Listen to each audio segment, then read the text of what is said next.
Ask Britt Shit. It is Friday. I am happy. I am sure you are happy. And we're gonna answer some questions. I am out of whiskey, so I have a God, what are these fucking called? Sample? Is that what they're called? Single? What are these called? Don't these have like an actual name besides sample?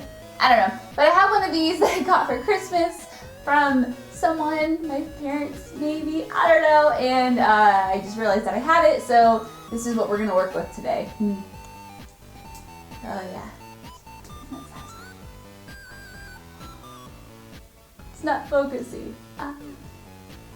Oh, is it spilling? I must ask you a question.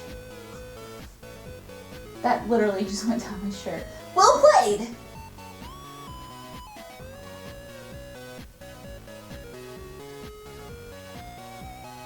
If the audio sounded off, it's because my microphone was on the floor. Sorry, my bad. Professional right here, professional. Our first question comes from Pascaliwag. I know I've answered your questions before because I know your name, because every time I say your name, I think of a pollywag. Yeah. It seems that as you become more known in the gaming community that you are increasingly busier between going to the various conventions, blogging, interviews, your regular job, etc. As these things take more and more of your time, do you find it difficult to really sit down and binge on a game? How do you manage the hectic parts of doing what you do? This is very relevant to my interests. So yeah, it's actually a tricky situation, and it's one that I'm actually still trying to learn how to balance and manage. For example, last week I played Deus Ex Mankind Divided Monday, Tuesday, and Wednesday, basically whenever I could. I mean, I would wake up, play Deus Ex, eat lunch, play Deus Ex, eat dinner, play Deus Ex, and what I found was that my inbox kind of grew to epic proportions, and I had about 80 PAX emails in there that I hadn't responded to, and then I found myself with an amazing backlog of work. So it's really tricky, and I find that it's hard for me to find a happy medium. And what I mean by that is I either have situations like what I had with Deus Ex, where it was like I binge on a game and then I just get an amazing workload, and then I have to spend all day or all week the next week catching up on emails and doing content and doing that kind of stuff, and then what happens is I don't end up playing a game. So I think I found a solution that actually works really well, and it worked really well before I moved. And what that was is I would just wake up extra couple hours early, play a game for about 3 hours, and then I would get on with my work and my content and all that kind of stuff. So yeah, I don't really have a really good solution, I'm sorry, but it definitely is an issue, and it's one I'm really trying to find out how I can balance it. So yeah, I think I'll try doing the thing where I wake up early. I think I'll start trying that, because I think that was like the sweet spot. It's just hard to get up extra early, but for video games, I guess I can do anything. Pascaliwag's next question is, has there been an anime, movie, game character that you thought would be fun to try and cosplay at a convention? If so, who would you choose? This is also really relevant. You're killing it with the questions, even though these were sent a long time ago, and I apologize for that. Yeah, there are many things that I'd like to cosplay as. The issue I run into is that when I go to conventions, I'm usually there to work in terms of cover video games and talk about them and tweet about them and cover them, basically. So if I were to go to PAX, let's say, and cosplay, I wouldn't be able to play the games and report on them, which would not do good for my brand and my relationships with PR and all that kind of stuff. So I guess I could pick one day of PAX, for example, like Monday when it's slow, and I could try cosplaying then. And that's as far as I've got, like that thought process. But it's funny because just yesterday, which is, what was yesterday? Wednesday. Yesterday for me was Wednesday. I was hanging out with Bill Duran of Punished Props,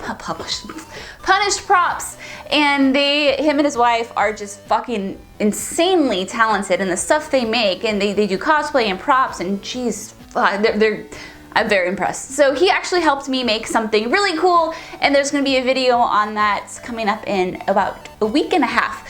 But anyway, where I'm going with this is that he really showed me how he makes some of these elaborate things, and what I learned from that whole process was that it's more, people more have the question of how do I start? What do I do? Like, what do I need? And I think once you have that basic knowledge, it's just a matter of honing your skills, trial and error. But you know, he showed me the tools he uses, and he shows me what items he showed me what items he used. And from that, it's like, oh, I can actually probably do this down the line. So we're talking about maybe creating something together and kind of documenting that whole process. So it's actually something I've been thinking about a lot more lately. Like, if I could build any kind of cosplay, which would it be? So that's a thing that's kind of happening behind the scenes. Yeah, that was a long-winded answer. Thank you for your questions. The next question comes from Ted Chuckles Writing.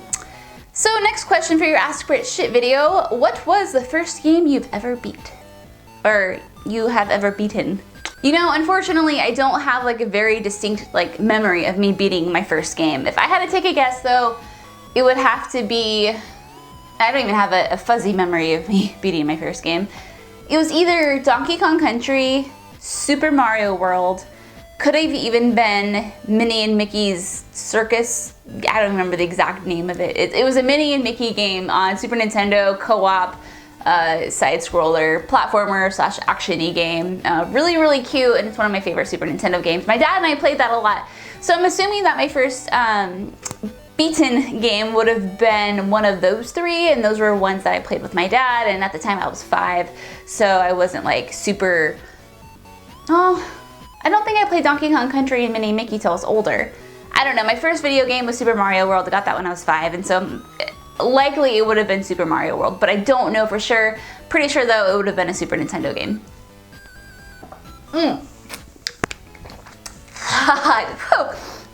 This Makers is extra marky. Our next question comes from Jose Guerrero. Sorry, I'm terrible. I took 4 years of Spanish, but you never would have known it. Never would know it. You look awesome. Some healthy tips. Anything you think would work? Anything you think works for you that may or may not work for someone else? Well, that's very nice of you, Jose. Thank you.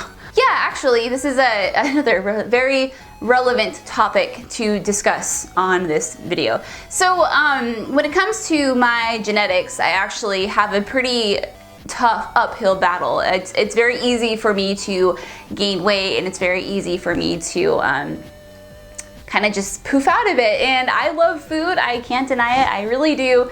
And as I've gotten older, I'm 28. You like how I had to think about that. I'm 28 now, and it's definitely not like when I was 18, where I could just eat freaking like hot wings all the time and just like yakisoba and eat out all the time and drink a whole bunch. Like, you know, when you're young, and that's kind of what you do. Although I do not condone underage drinking. In fact, I wasn't 19 until I had my first drink. So there. Anyway, I'm totally derailing. Anyway, so yeah, point being is that as I've gotten older, my metabolism has slowed, and those good old family genetics have kind of started rearing their ugly head. And so I've learned that I've had to make many lifestyle choices, even though I still love my hot wings and I will never give those up. And in fact, I won't ever give up any of the foods I love. And what I have learned, it's all about portion control and learning how your body works. I see a nutritionist about once a month, and I was seeing her once a week for a while until I kind of finally found out what I was doing wrong. And an example of what I was doing wrong is I was eating way too much sodium, and I love sodium, I love hot sauce, I love all of that stuff, but my body does not love it. So I've cut down on the sodium. I'm eating a lot more like chicken, and I've learned to eat vegetables. I ate my first salad probably like 4 or 5 months ago. So on the dietary side, I feel like if you're not an expert, one of the best things you can do for yourself is see a nutritionist, even if it's just once a week or once every 2 weeks or hell once a month, because that's what they do, and they can tell you how your body reacts to certain things, because everybody's body reacts different to stuff. On the exercise side, I used to be able to run a couple miles a day and just, you know, keep really, really thin and just lose weight like that. But as I've gotten older, it doesn't really work that way. So I thought what I needed to do was just focus on my dietary change and not really do anything. But what I have learned, and this is like probably the #1 tip I can give people, is that you just have to move. As gamers, we tend to kind of sit a lot, and if you sit and work behind a desk, you kind of tend to sit a lot as well. And so I make it a goal to walk at least 10,000 steps a day. I think that's about what, like 5,000 miles? Like 5 miles. And you know, honestly, Pokemon Go has been really helpful with that. You know, it's kind of fun to get out in new areas and see what Pokemon are there and battle gyms and do things and hatch eggs and all that crap. So yeah, really, again, another long-winded answer. But the number one or number two, the two tips I could give you if you are looking to stay healthy is, one, see a nutritionist, just kind of learn what your body likes, what it doesn't like, and how it reacts to certain types of food. And number two is just get out and walk. I'll jog every now and again, but I mostly walk, and it's really worked well for me. I'm losing weight and I feel good, and it's really not that hard. So yeah, just see a nutritionist and walk. Aim for 10,000 steps a day. And if you have an iPhone, there's a little step counter on there under the health app, and that'll track it for you. So yeah. Alright guys, that'll do it for this video. Thank you so much for watching, and I hope you have a rad, wonderful, and amazing day and weekend. Bye!